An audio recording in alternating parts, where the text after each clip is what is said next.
সূরা আল ফালাক। বিসমিল্লাহির রহমানির রহিম। রহমান রহিম আল্লাহ তাআলার নামে। কুল আউযু বিরাব্বিল ফালাক। হে নবী, তুমি বলো, আমি উজ্জ্বল প্রভাতের মালিকের কাছে আশ্রয় চাই। মিন শাররি মা খালাক।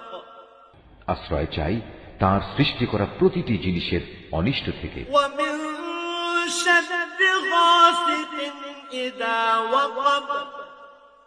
আমি আশ্রয় চাই রাতের অন্ধকারে সংঘটিত অনিষ্ট থেকে, বিশেষ করে যখন রাত তার অন্ধকার বিছিয়ে দেয়। ওয়া মিন শাররিন নাফাতাতি ফিল উকাদ। আমি আশ্রয় চাই গিরায় ফুঁক দিয়ে জাদু টোনাকারিনীদের অনিষ্ট থেকে। ওয়া মিন